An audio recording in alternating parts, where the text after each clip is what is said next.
Estimados participantes, la Escuela Nacional del Indecopi agradece su presencia y les desea muy buenos días. Es un placer dirigirme a ustedes y poder darles la más cordial bienvenida a la videoconferencia del día de hoy, titulada Protección al consumidor en servicio de transporte interprovincial. Les saluda Mabel Lizarzaburu Rodríguez, directora de la Escuela Nacional de Defensa de la Competencia y de la Propiedad Intelectual. A través de esta videoconferencia, que está dirigida a la ciudadanía en general, la Escuela Nacional del Indecopi busca dar a conocer los aspectos jurídicos del servicio de transporte interprovincial en el ámbito del derecho de protección al consumidor, tales como las competencias de Indecopi en dicho mercado, los derechos y deberes a considerar al momento de contratar los servicios de transporte interprovincial, el procedimiento a seguir para la cancelación de un pasaje, demoras al abordar un vuelo, así como pérdidas y demoras en la entrega de los equipajes. En esta ocasión nos acompaña como ponente la señora Ana Karina Carrillo, quien es abogada por la Universidad Peruana de Ciencias Aplicadas y magíster en Economía, Regulación y Competencia de los Servicios Públicos por la Universidad de Barcelona. Ella es especialista en Derecho Administrativo, Derecho de Competencia y del Consumidor. Actualmente se desempeña como ejecutiva 2 de la Comisión de Protección al Consumidor número 3 del Indecopi. Antes de dar pase a nuestra expositora, expreso pues mi gratitud por su interés, puntualidad y les doy nuevamente la bienvenida a esta conferencia. Muchísimas gracias. Adelante, Karina.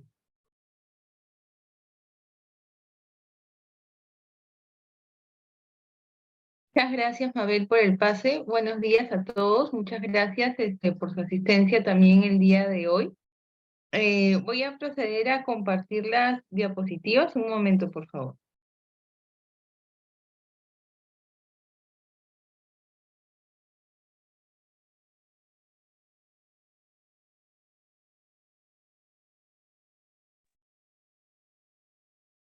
Ok.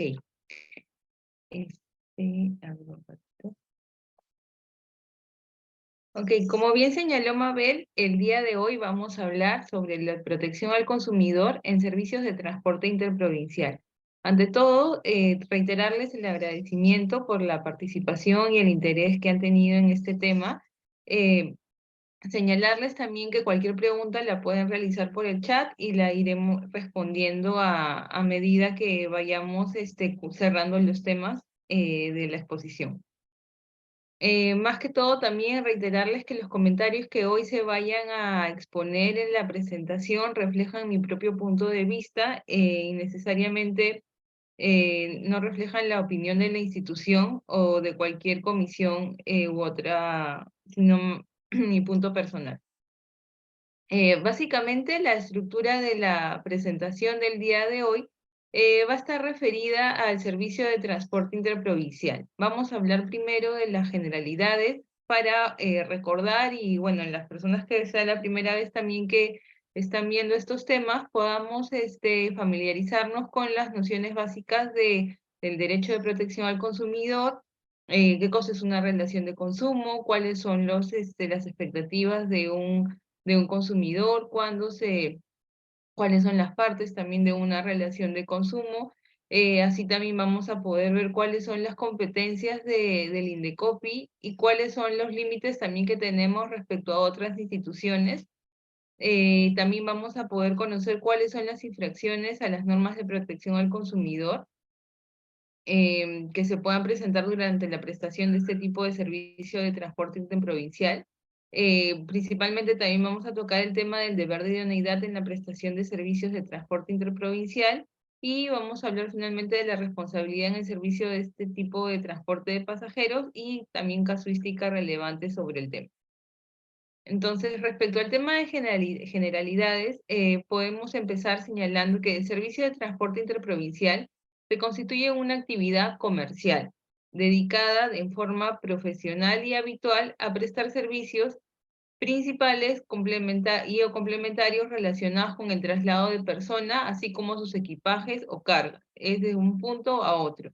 En este caso, como bien señala el título de la exposición, estamos hablando de transporte que se hace a nivel nacional dentro del Perú. Entonces, antes de continuar ahondando sobre este punto, es importante recordar cuál es el rol del Estado en la defensa de los derechos de los consumidores, ¿no? Este rol está plasmado en la Constitución Política del Perú, que se señala que el Estado tiene el deber de defensa de los intereses de los consumidores y usuarios. Básicamente está en el artículo 65 de la Constitución, donde se señala que el Estado va a defender el interés de los consumidores y los usuarios, y para dichos fines garantiza el derecho a la información sobre los bienes y servicios que se encuentran a disposición en el mercado. Asimismo, vela en particular por la salud y la seguridad de la población. Luego vamos a ver cómo este artículo de la Constitución se ve desarrollado a profundidad en el código, por ejemplo, y demás normas sectoriales de la materia. Entonces, en el marco legal tenemos la Ley de Organizaciones y Funciones del INDECOPI, que es de junio del 2008.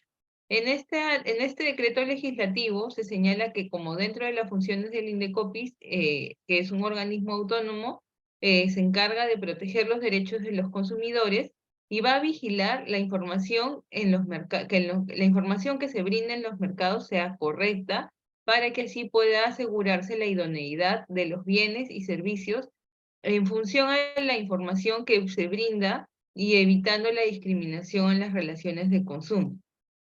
En este caso, el Código de Protección y Defensa del Consumidor, que es la Ley 29571, señala en su artículo 105 que el INDECOPI es la autoridad con competencia primaria y alcance en todo el Perú para conocer las presuntas infracciones a las disposiciones que están contenidas en esta norma, así como para imponer las sanciones y medidas correctivas que establece el presente código y el decreto legislativo 1033, que es la Ley de Organizaciones y Funciones del INDECOPI. Entonces, dicha competencia solo puede ser negada cuando ella haya sido asignada o se asigne a favor de otro organismo del Estado con una norma de rango de ley. Entonces, primero hay que entender qué cosa es una relación de consumo.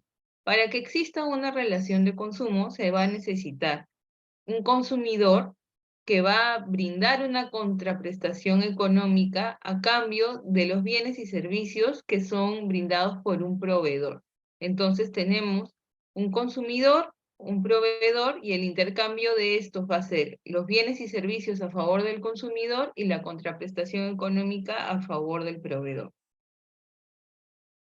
Entonces, en este caso, las definiciones de importancia para poder conocerlo, un consumidor o un usuario va a ser una persona natural o jurídica, siempre que sean destinatarios finales del servicio o del bien que se esté brindando, en beneficio propio de su grupo familiar o social, es decir, va a actuar en un ámbito que es ajeno a una actividad empresarial o profesional, ¿no? En este caso, los microempresarios que evidencian una situación de simetría informativa son la excepción para que sean considerados consumidores. Por otro lado, también tenemos qué cosa es un proveedor. Los proveedores son personas naturales o jurídicas de derecho público o privado que de manera habitual fabrican, elaboran, manipulan, acondicionan, mezclan, envasan, expenden o suministran productos o prestan servicios de cualquier naturaleza a los consumidores. Entonces, teniendo un consumidor, un proveedor, se puede armar una relación de consumo. En este caso, la relación de consumo es la relación por la cual un consumidor va a adquirir un producto o va a contratar un servicio con un proveedor a cambio de una contraprestación económica. Esto sin perjuicio de los supuestos que la norma también puede contemplar de manera específica, ¿no? Entonces, ¿a partir de qué momento podemos ser considerados consumidores? En esta resolución 3529-2011 de la Sala de la Competencia, que hoy es la Sala Especializada en Protección del Consumidor, se señala que para la aplicación del código debe configurarse como presupuesto la existencia de una relación de consumo entre el prestador del producto o servicio y el usuario o destinatario final del mismo. Es decir, la existencia de un producto o servicio prestado por un proveedor a favor de un consumidor o un usuario final, siempre a cambio de una retribución económica. En este caso, también tenemos que el sistema de protección al consumidor se encuentra dirigido principalmente a otorgar esta tutela en los supuestos en que exista una relación de consumo o incluso en las etapas precontractuales y en los servicios postventa, que se pudieran generar como consecuencia de la interacción de los agentes del mercado. Entonces, ahora vamos a ir adentrándonos un poco más para conocer también dentro de esta relación de consumo, hemos podido ver que lo que se busca es proteger, uno, los temas de información, que vamos a tocar también más adelante, y también los temas de idoneidad. Por idoneidad, ¿qué cosa es lo que se quiere entender? ¿No? El artículo 18 del Código de Defensa del Consumidor señala que se va a entender por idoneidad la correspondencia básicamente entre lo que un consumidor espera y lo que efectivamente recibe, en función a lo que se hubiera ofrecido la publicidad e información transmitida, ¿no? Como por ejemplo las condiciones y circunstancias de la transacción, las características y naturaleza del producto o servicio, entre otros factores. Siempre se va a atender a las circunstancias del caso, ¿no? Entonces la idoneidad va a ser evaluada en función a la propia naturaleza del producto para satisfacer la finalidad para la cual ha sido puesta en el mercado.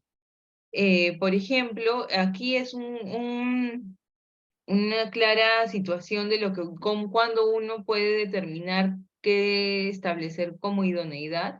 Se da, por ejemplo, en las publicidades comerciales, ¿no? Que te dicen que un producto o un servicio va a tener determinadas características, entonces uno como un consumidor se arma una expectativa razonable sobre la cual el proveedor está en la obligación a cumplir, ¿no? Por ejemplo, en los servicios de transporte interprovincial, para ir adelantándonos un poco, si uno compra un ticket, ¿no? Que señala que va a salir, por ejemplo, a las 10 de la mañana y va a llegar a las 5 de la tarde a su destino, y me dice el ticket que yo incluye por el precio que estoy pagando una maleta, por ejemplo, de 10 kilos, yo tengo el servicio idóneo, es que se me brinde un servicio de transporte con todas esas características con las cuales yo he adquirido mi pasaje, ¿no? Para que se cumpla con todo lo que inicialmente ha motivado mi contratación ante un proveedor de este servicio de transporte.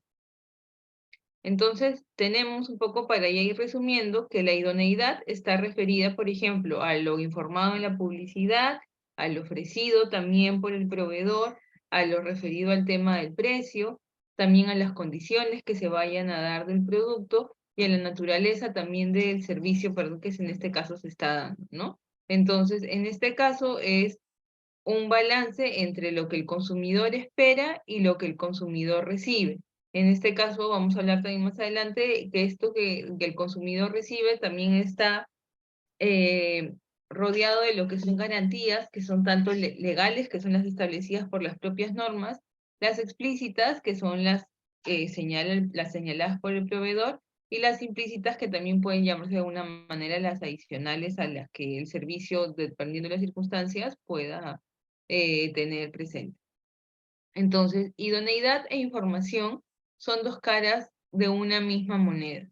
Entonces, en este caso, el consumidor es quien mejor sabe cuáles son sus necesidades, ¿no? Yo como consumidora soy que en mejor posición puedo saber qué cosa es lo que necesito, qué tipo de pasaje tengo la posibilidad de pagar, a dónde deseo ir, a qué hora necesito llegar, cuál es la capacidad de equipaje, por ejemplo, que pueda llevar. Entonces yo como consumidora tengo la mejor posición para saber qué es lo que realmente necesito de acuerdo a mis necesidades, pero no tengo a mi entera disposición la información que me permita adoptar las condiciones más convenientes para mis intereses, lo cual en este caso se conoce como asimetría informativa. ¿Por qué? Porque si bien yo puedo tener una lista o con claridad cuáles van a ser mis necesidades en cuanto a destino, precio, condiciones del viaje, la empresa, en este caso la empresa de transporte interprovincial,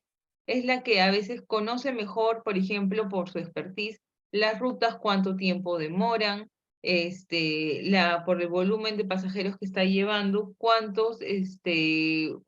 es el volumen real que puede llevar de equipaje por cada uno, si es que hay alguna complicación en el camino, o dependiendo de la hora que salga, si es que puede ir a mayor o menor velocidad, y eso va a generar algún retraso en el itinerario del viaje, ¿no? Entonces, por eso se tiene que balancear esta simetría informativa también con los datos o toda la información relevante que el proveedor del servicio en este caso tiene la obligación de brindar, ¿no? Entonces, este producto o servicio va a ser idóneo en tanto también la información o que brinde el proveedor. Entonces, la protección al consumidor y el sistema de garantías.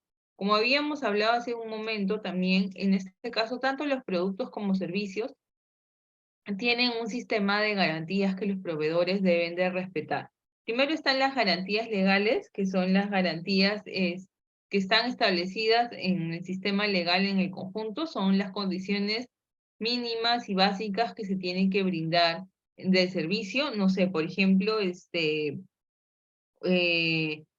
que los buses cuenten con SOAT, que cuenten con medidas de seguridad, son disposiciones normativas que de todas maneras se tienen que cumplir y son garantías en estos casos de seguridad que las empresas de transporte tienen que cumplir y cubrir. Luego están las garantías explícitas, que son los términos del contrato, etiquetado del producto, bueno, y publicidad, también todos los términos que se hayan brindado en la publicidad, contenido que también salen los comprobantes de pago, pruebas con las que se acrediten los ofrecimientos, ¿no? Entonces, en este caso, tenemos la garantía legal, que es el marco normativo, básicamente, las obligaciones que se establece el proveedor. Luego la garantía explícita, que es las condiciones de servicio que el proveedor asume voluntariamente, pero que se queda obligado una vez que las traslada de manera informativa al consumidor, ¿no? Y luego están la garantía implícita, que son los fines y usos previsibles de acuerdo a las circunstancias. Entonces, eso también va a depender a veces del caso, pero también de acuerdo a las circunstancias o el contexto en el que se esté desarrollando el servicio, también van a existir garantías implícitas que uno espera que mínimamente también el proveedor pueda cubrir, ¿no? Entonces, como les comentaba, están las garantías legales, que es por el mandato legal, no pueden haber pactos en contrario, no, es decir, que no puede ser, no puedo yo hacer, por ejemplo, si fuera una empresa de transporte, no puedo hacer renunciar a mis consumidores a este tipo de garantías, y no es desplazada por la explícita ni la implícita. La explícita básicamente son los términos y condiciones del servicio que el proveedor me va a brindar a mí al momento de contratar, es aquello que el proveedor ofreció y yo acepté, y no es desplazada tampoco por la garantía implícita. La implícita es el cumplimiento de lo que espera el consumidor y es considerada también de acuerdo a los usos y costumbres del mercado. Entonces, tenemos también ahora, para ir hablando un poco, como ya habíamos señalado, las competencias de Indecopi están establecidas en su Reglamento de Organizaciones y Funciones, en el Decreto Legislativo 1033, y en lo señalado también por el Código de Protección y Defensa del Consumidor. Pero es importante también tener en cuenta que el Servicio de Transporte Interprovincial de Pasajeros también se encuentran relacionados a diversos aspectos que abarcan a distintas entidades, incluido el INDECOPI. En ese sentido, estas otras entidades que regulan temas relacionados al sector de transporte son la ATU, OCITRAN y SUTRAN. Respecto a la ATU, si bien ahí sería una excepción porque hace básicamente la fiscalización de transporte de pasajeros en lo que es Lima Metropolitana. Así que bueno, eso solamente a manera de un ejemplo, pero no es a nivel interprovincial. En OCITRAN, básicamente es un organismo del Estado, es un organismo regulador, pero aquí la función que ellos tienen referido al transporte es en cuanto a la infraestructura, ¿no? Las siglas de OCITRAN están señaladas en un organismo supervisor de infraestructura de transporte. Entonces, ¿qué cosa es una infraestructura de transporte? Por ejemplo, son las carreteras que unen una provincia con otra, ¿no? Por ejemplo, la carretera que nos lleva camino a Ica, eh,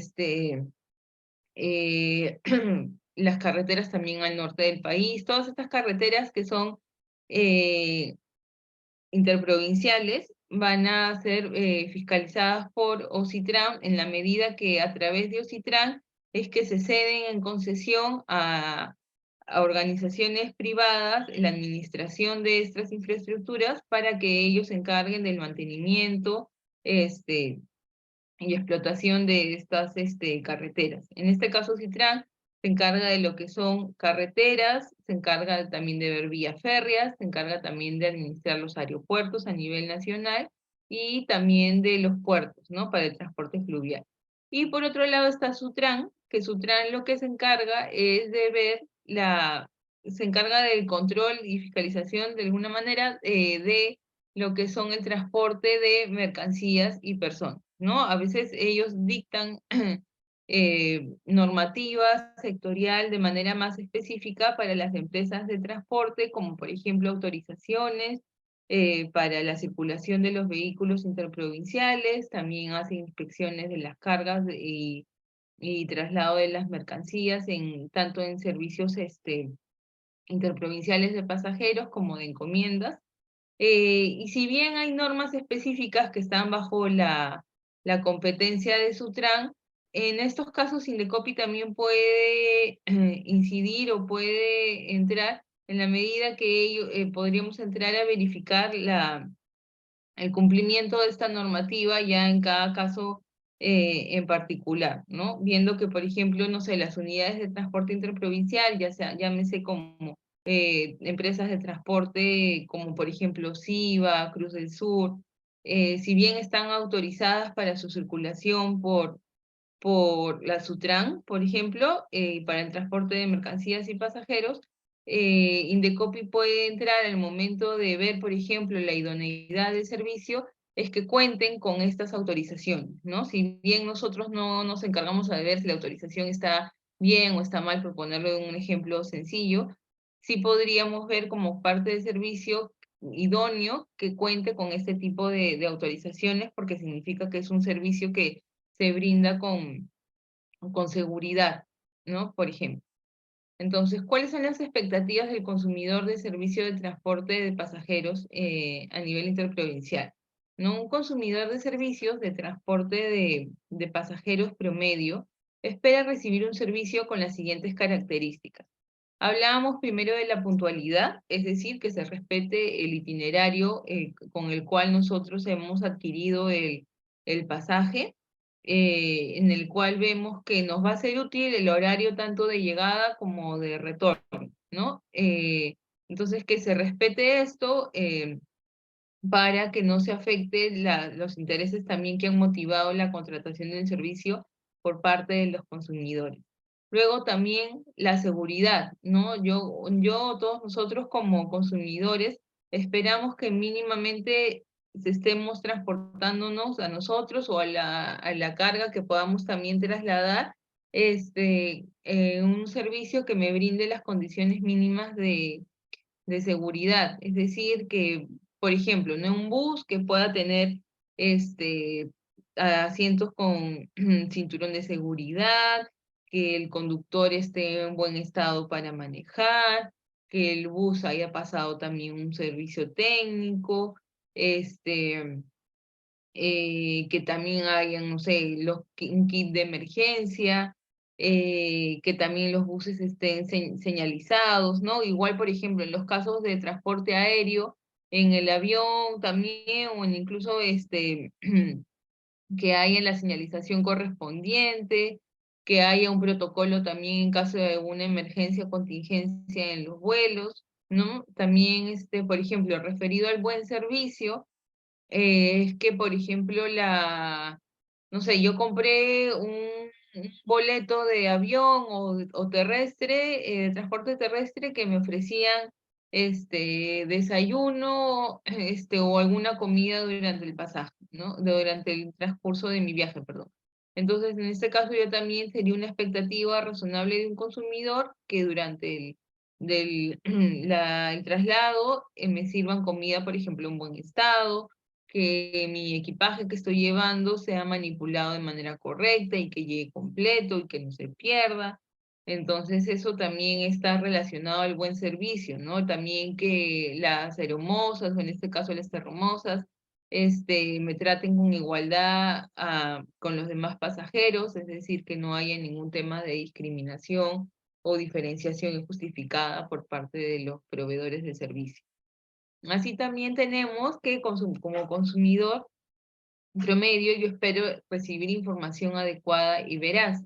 ¿Esto qué quiere decir? Que la información que a mí se me brinde al momento de contratar el servicio sea clara y oportuna. Es decir, que yo necesito, como habíamos señalado, un itinerario claro de viaje, cuál es el precio del servicio por el que estoy pagando, si es que puede haber alguna contingencia o modificación, cuál es el procedimiento, si es que hay algún cambio también en el itinerario, que me lo informen de manera oportuna y de manera anticipada para también como consumidor poder tomar las previsiones del caso.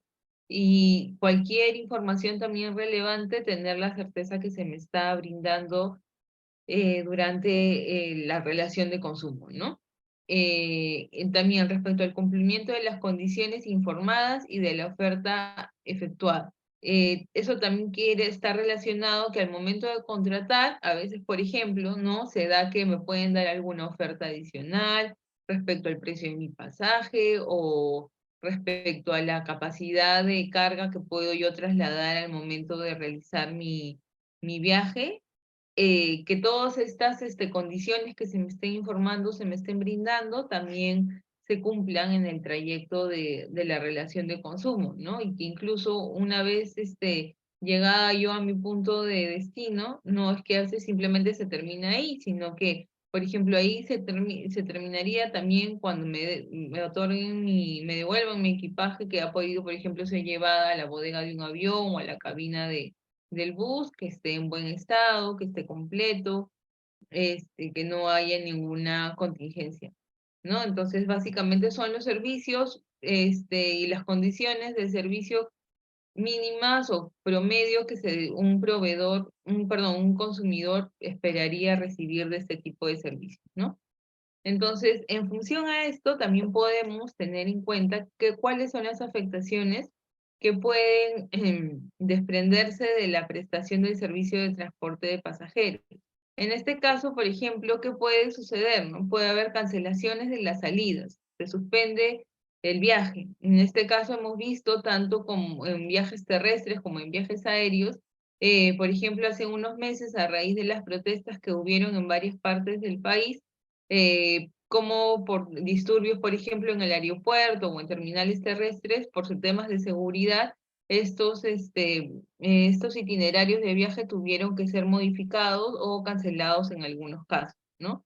En estos casos, a mí estos son, a veces son circunstancias que no son por causas atribuibles al proveedor, ¿no? Porque hay un tema de seguridad externo que está haciendo que se genere las cancelaciones de la salida de los viajes.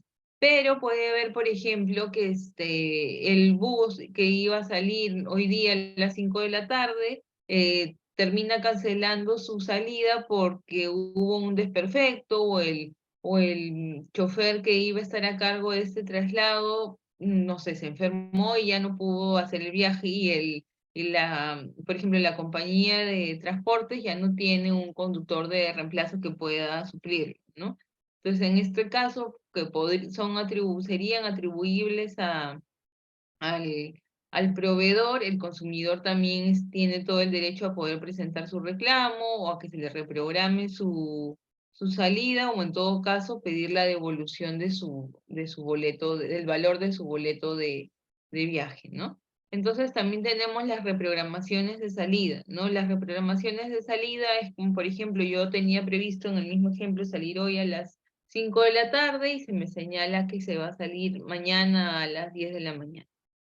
En esos casos, por ejemplo, la reprogramación también puede ser alguna causa que sea externa, que sea no atribuible al proveedor, pero también pueden ser casos que son de responsabilidad del proveedor, ¿no? Puede que por algún desperfecto, por ejemplo, que el medio de transporte haya tenido en otra parte del país, no haya llegado a la hora que tenía planeada al terminal, ya sea aéreo o terrestre, y eso genere un retraso en los demás itinerarios, ¿no? Ante estos casos de reprogramación, también el usuario tiene el derecho a reprogramarlo para una fecha distinta o también pedir la devolución del valor de su ticket de viaje.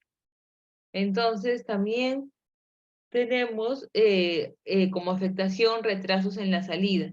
En estos casos, los retrasos en la salida están, bueno, como referidos también, como su nombre lo dice, a una alteración en el itinerario de viaje que pueda generar que la motivación que yo tenía para comprar mi pasaje se vea alterada o incluso desaparezca, ¿no? Quizás yo necesitaba llegar por una reunión de trabajo a un punto hoy día en la noche y ya si me retrasan la salida llego mañana y ya, por ejemplo, pierdo una reunión de trabajo y para mí ya no es útil la ejecución de este traslado, ¿no?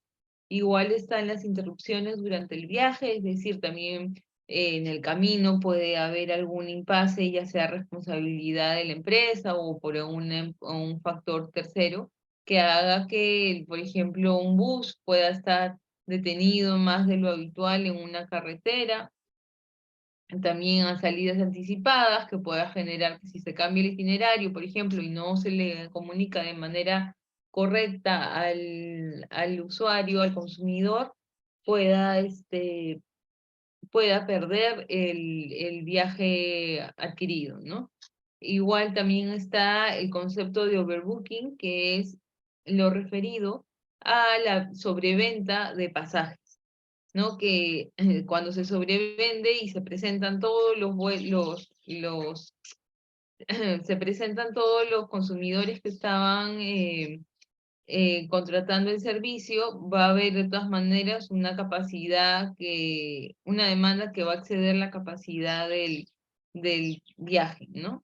Igual también está la pérdida o demora en la entrega de equipaje, que puede pasar como afectación que se pierdan los equipajes o las encomiendas que el consumidor ha confiado a una empresa de transporte para su traslado.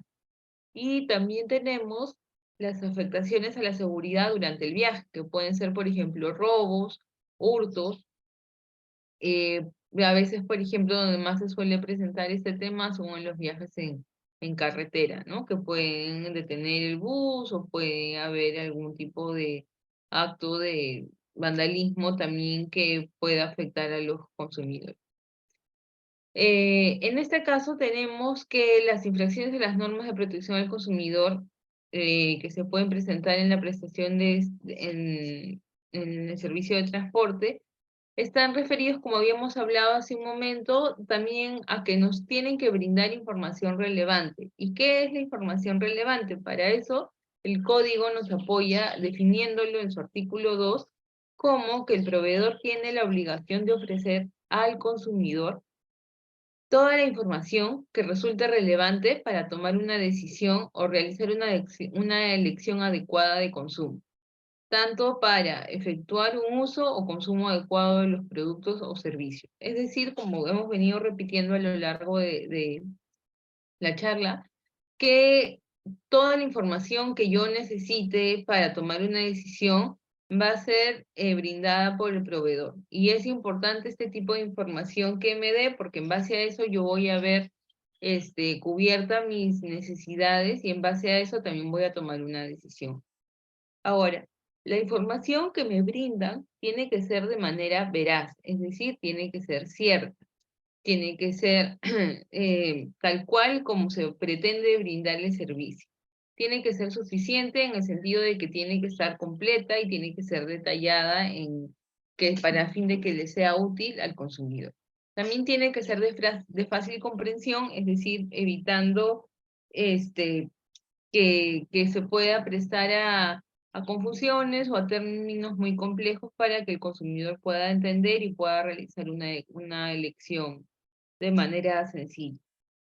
Luego, también la información tiene que ser apropiada, oportuna y fácilmente accesible. Cuando hablamos de oportuna, también estábamos señalando que es muy importante el momento en el que se brinda la información, ¿no? Por ejemplo, a mí no me va a servir de nada que si yo viajo hoy día y sale que mi vuelo o mi bus está programado a las 8 de la noche, me avisen hoy día a las 7:30, ¿no? Porque si el vuelo se adelantaba, por ejemplo, o se retrasaba para mañana en la mañana, no, no, la información que se me brinda a mí es como, muy cercana o muy poco oportuna, a fin de que el consumidor pueda tomar las previsiones correspondientes. Pueden haber casos singulares y casos en los que se pueda justificar esta cercanía a la hora,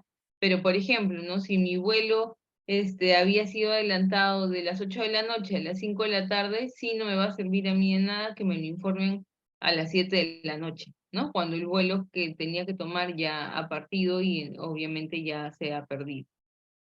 Y también una característica que señala, perdón, el código es que la información que se brinda también tiene que estar expuesta en idioma castellano.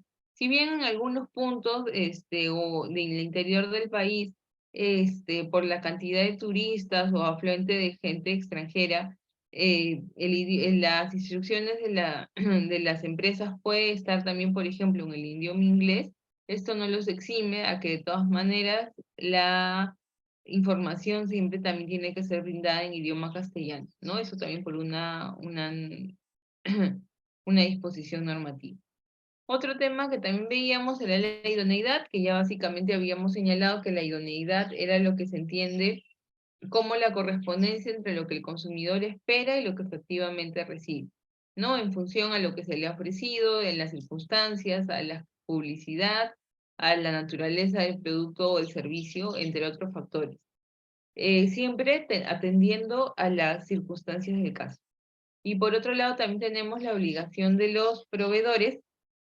En este caso, el artículo 19 del código también va a señalar que un proveedor va a responder, es decir, está a cargo, es el obligado a hacer el custodio de la idoneidad y la calidad de los productos y servicios ofrecidos, ya sea tanto por la autenticidad de marcas y las leyendas que se exhiben en sus productos o del signo que respalda el prestador del servicio, ¿no? Si yo soy un proveedor, por ejemplo, de una empresa de transporte terrestre, eh, que o publicita o promociona, ofrece a los consumidores puntualidad, seguridad, como servicios básicos. De ahí, de manera adicional, también se ofrece que mi servicio, por ejemplo, brinde los mejores alimentos a bordo del bus, que haga paradas, que los asientos sean cómodos, todo ese tipo de características que se informan en la publicidad. Es obligación de los proveedores responder por este tipo de ofrecimientos. Ahora, el deber de idoneidad en el servicio de transporte de pasajeros. Perdón. A ver, para continuar. Para determinar si el servicio de transporte ha sido prestado de forma idónea, es decir, que si ha habido esta correspondencia entre lo que como consumidores estamos esperando y lo que el proveedor me ha ofrecido, lo que en este caso se tiene que evaluar el cumplimiento de las condiciones acordadas con el consumidor. Es decir, primero la garantía explícita, es decir, los términos contractuales de lo que el proveedor ha quedado, por ejemplo, conmigo como consumidora. Algo bien sencillo para entender es, por ejemplo, el precio del traslado y el itinerario. Luego también los requisitos establecidos en las normas sectoriales que influyen en la prestación del servicio, es decir, la garantía legal. Por ejemplo, los requisitos, como lo señalaba, en cuanto a temas de salud, cuanto a temas de seguridad, como por ejemplo son la contratación de seguros como el SOAT que tienen que tener las empresas de transporte, la disposición de un kit de emergencia, ya sea botiquín, extintores, que también deben haber, que todo eso está referido también a obligaciones legales. Y en caso de silencio del proveedor o del contrato, se analizará dicho servicio en base a los usos y costumbres del mercado, es decir, a la garantía implícita. Ahora, el transporte terrestre, para ir mencionando algunos casos, la sala ha considerado oportuno que indicar que parte del deber de idoneidad de los proveedores que prestan este tipo de servicio de transporte de mercancías también, es la obligación de verificar la identidad de las personas que recogen las encomiendas antes de hacer efectiva su entrega, ¿no? Por ejemplo, en estos casos, un poco para precisar, en los casos de transporte terrestre o incluso también en los casos de encomiendas que se mandan por vía aérea, se va a pedir también una verificación sencilla, por decirlo de una verificación simple de la identidad de la persona que se ha señalado que lo va a recibir con su documento de identidad, ¿no? Y eso en función, por ejemplo, también al tema de la idoneidad, a fin de brindar el traslado de este tipo de mercancías de manera idónea,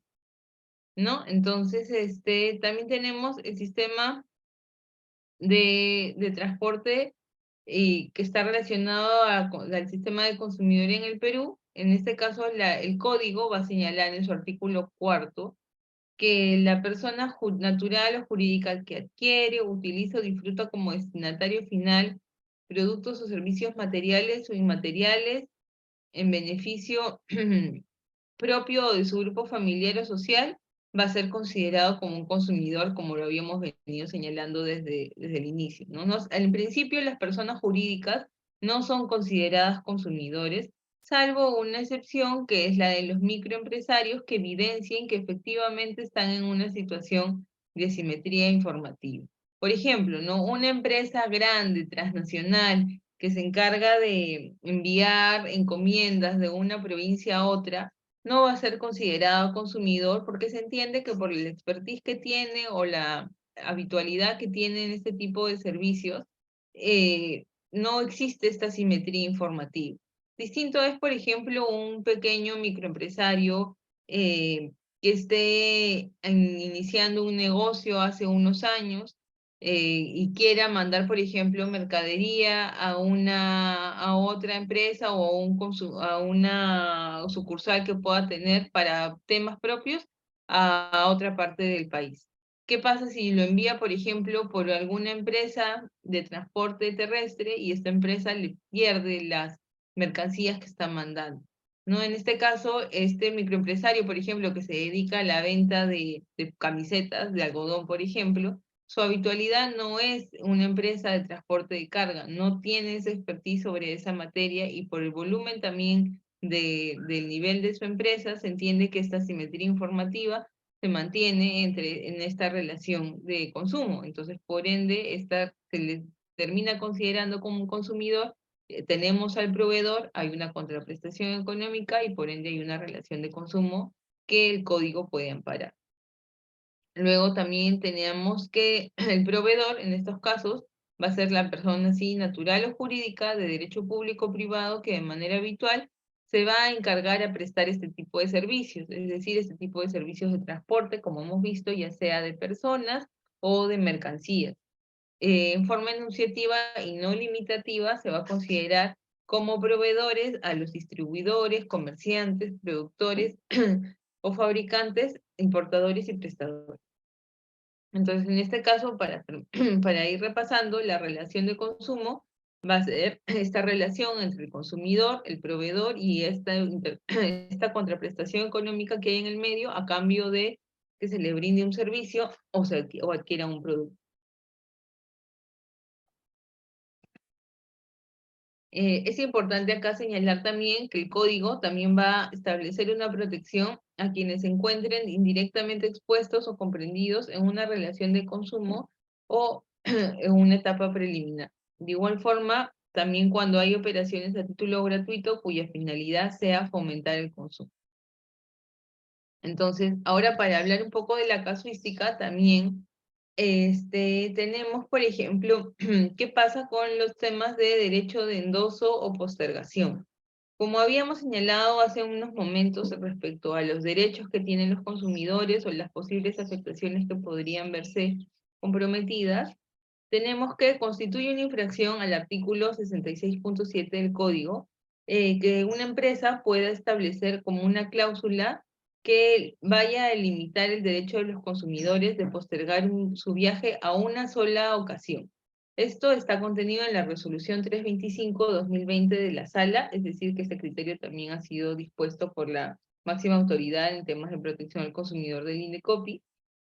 Y esto quiere decir que uno, como consumidor, va a tener la oportunidad de postergar o endosar perdón, postergar mi vuelo las veces que yo crea necesario, siempre y cuando se respeten también las horas o los requisitos que la normativa también señala y que que el proveedor también me haya ofrecido, ¿no? Pero eso no está limitado a que yo, por ejemplo, respeto el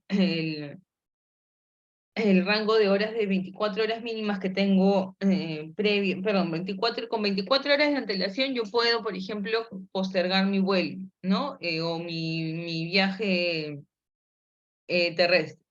Entonces, en esos casos yo lo puedo hacer cuantas veces lo considere necesario. Sí está sujeto a veces a emisión de nuevos pasajes, estas tasas que las aerolíneas o las empresas de transporte terrestre puedan cobrar, pero lo que sí no pueden hacer es restringirme mi vuelo. No me pueden decir, o mi pasaje terrestre, ¿no? No me podrían decir, como ya no lo utilizaste, lo perdiste y tienes que comprar otro. Porque sí, si se cumple con estas horas de anticipación, se puede reprogramar y más allá de las tasas que se tengan que pagar, es un derecho que tengo como consumidor.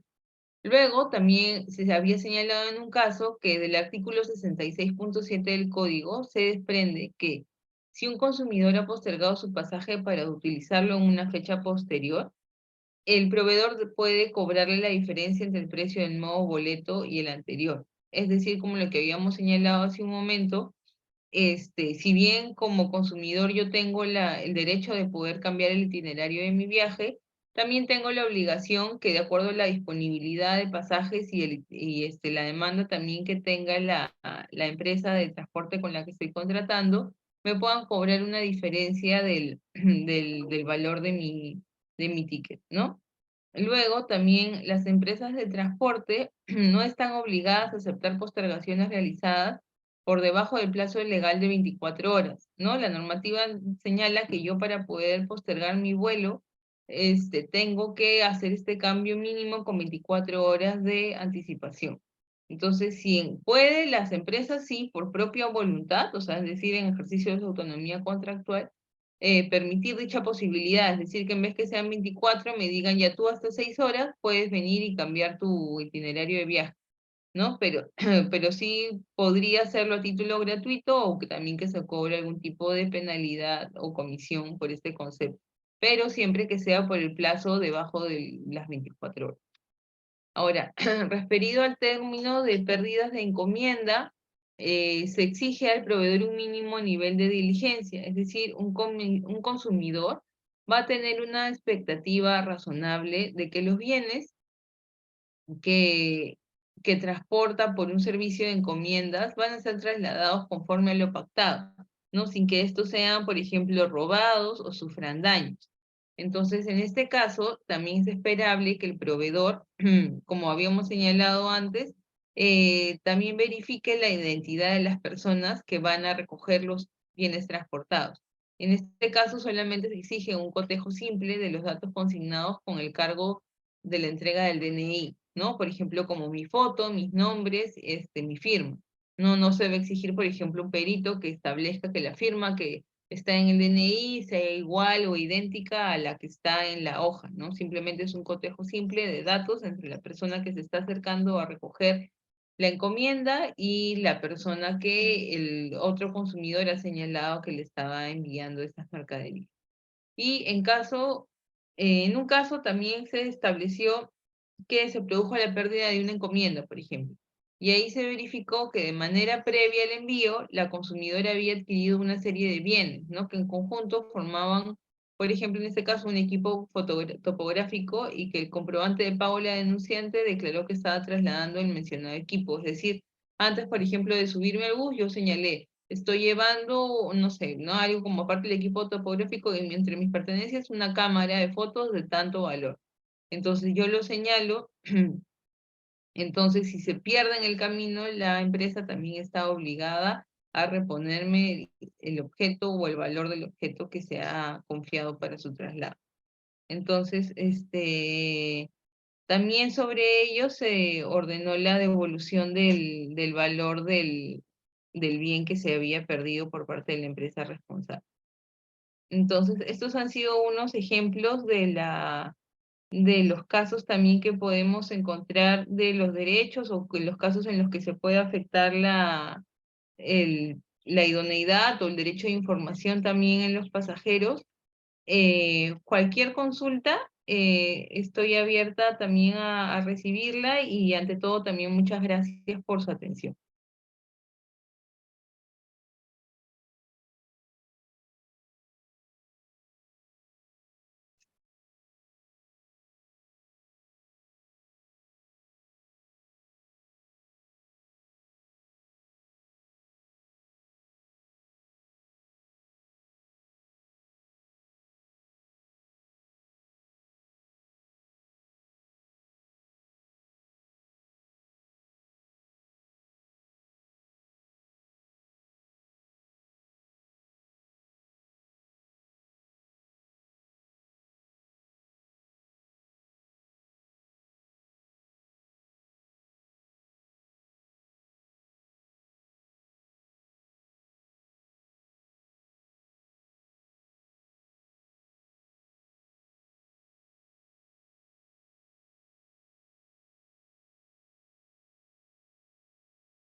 A ver, voy a ir respondiendo las preguntas del chat.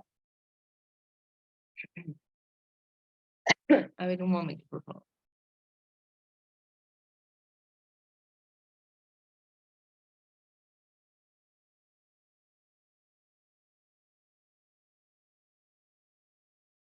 Ana, cualquier consulta, yo tengo las preguntas guardadas. Si tú las deseas, te las puedo hacer llegar. Ah, sí, por favor, porque se me mueve un poco el chat, como creo que siguen escribiendo, para que me puedas ir Sí, si señalando. yo se las puedo pasar al término o las quieres seguir respondiendo por ahora. Algunas las podemos ir respondiendo, no hay Ya, problema. ok, te voy pasando ahorita algunas al chat que hemos creado. Ya.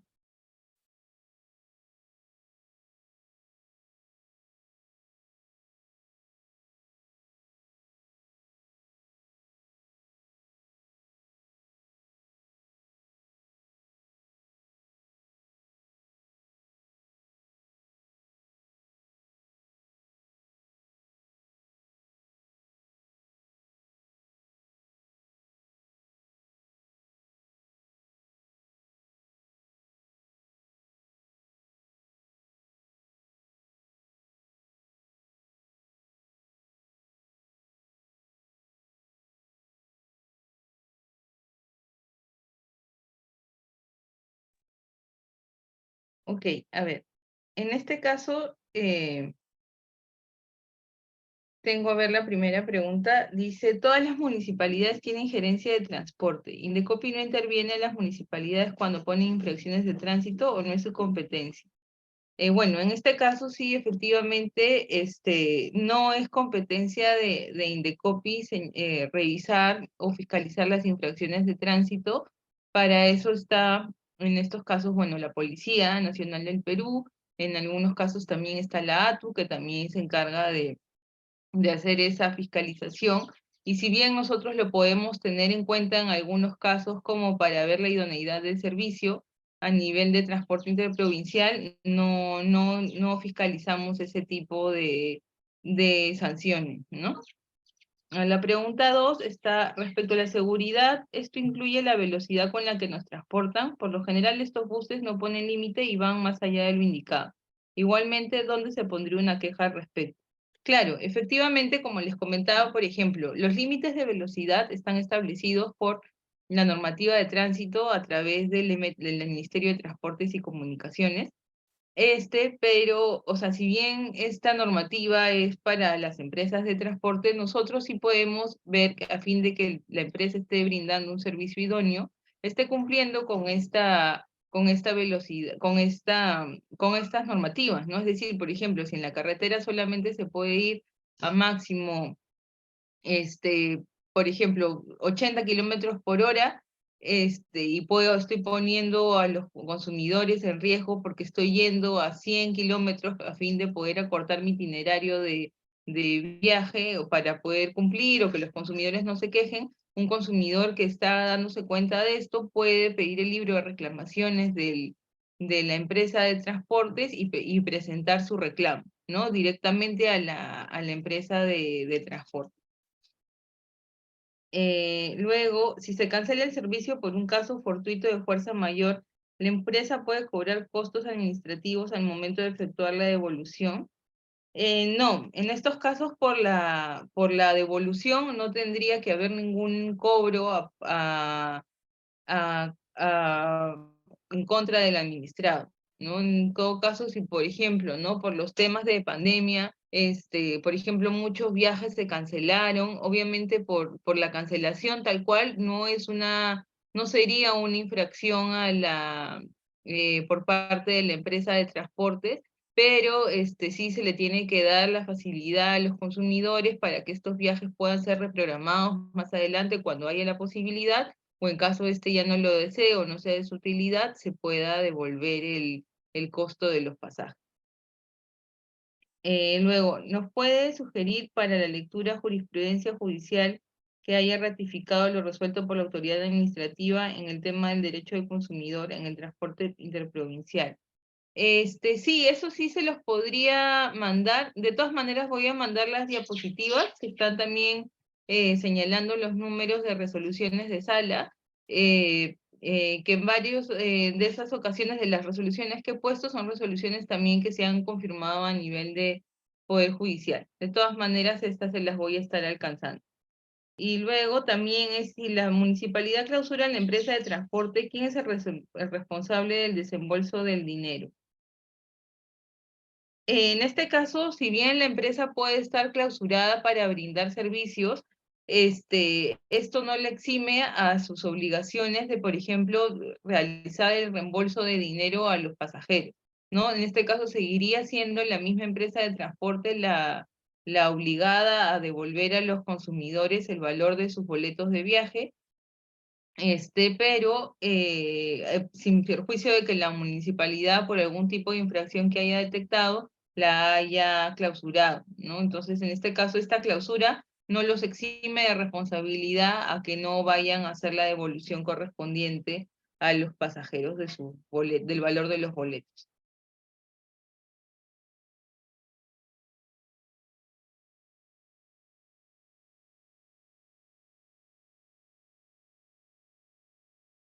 A ver, acá voy a leer otra pregunta que señala si el bus sale antes de la hora que figura en el boleto y el pasajero le reclama la devolución del dinero, pero la empresa no lo quiere hacer, aduce que el pasajero debe estar media hora antes. ¿Qué hacer en este caso? Se dejó constancia en el libro de reclamaciones de la empresa, pero hasta la fecha no hay respuesta.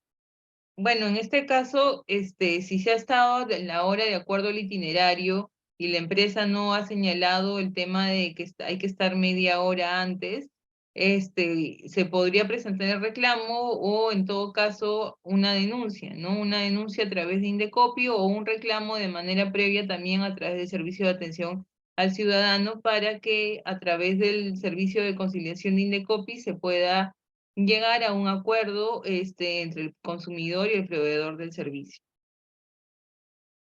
Luego también señalan cuando un vuelo se cancela por mal tiempo, en los términos y condiciones establecidos que no aplica el reembolso toda vez que los pasajes son económicos. Indecopi es la de la imposición que debe reembolsarse al consumidor. Bueno, en principio sí, todos los vuelos, o mejor dicho, todos los pasajes que se puedan sufrir cambios en los itinerarios, ya sea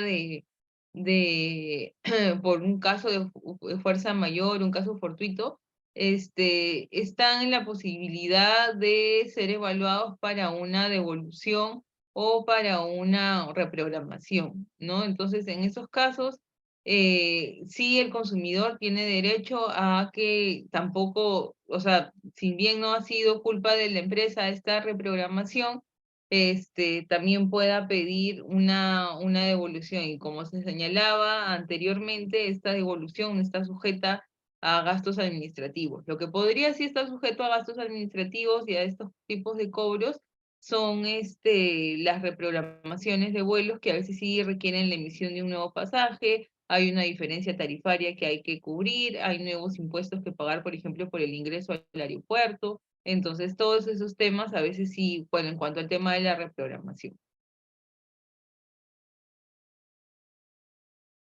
Luego señalan con respecto a la alza de los precios de los pasajes interprovinciales en fechas especiales como Navidad o días festivos, ¿quién regula este precio del boleto no sea excesivo o que se pueda hacer al respecto? Ya que muchas veces la demanda de pasajeros siempre termina accediendo a viajar con esos precios excesivos. Bueno, en el Perú, de acuerdo a lo que está establecido en la Constitución, los precios se establecen por la oferta y la demanda, es decir, no hay control de precios por parte de ninguna entidad del Estado. Salvo por casos muy puntuales en determinados sectores que ahorita no lo podría desarrollar porque es un poco extenso, pero de manera general, la regla es que no existe control de precios para los servicios que un particular puede brindar, ¿no? Por ejemplo, si yo vendo en el mercado pues, frutas y por alguna razón la demanda de las frutas empieza a subir, por una norma económica a mayor demanda, el precio también puede subir y eso se maneja así por las reglas del mercado. Lamentablemente sí, a veces en momentos de alta demanda, sí los precios suben de manera excesiva, pero sí de acuerdo a la normativa y a la constitución y a la norma que rige en el país, Indecopi no tiene la facultad para controlar precios.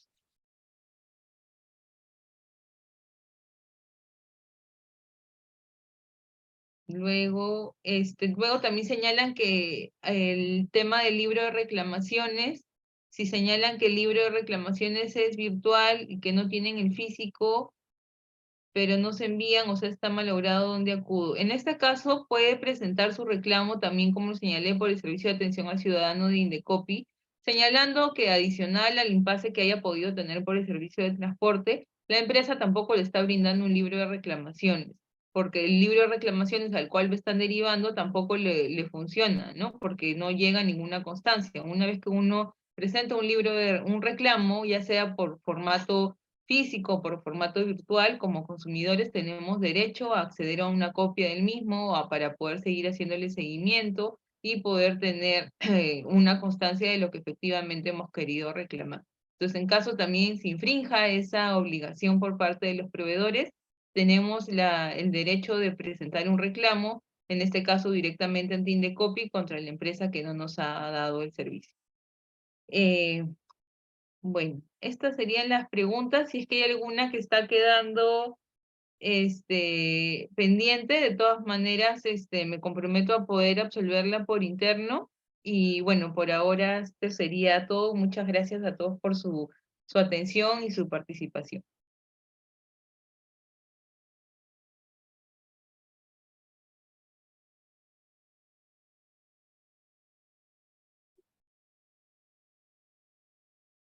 Muchas gracias, Ana, por tu participación y por tu ponencia, por los aportes que has podido dar. En verdad, este es un tema muy amplio y nosotros como usuarios, mayormente siempre nos vemos afectados por este tipo de situaciones, ¿no? Que son adversas a nosotros, ¿no? Por temas de naturaleza, por temas de la misma empresa también, ¿no?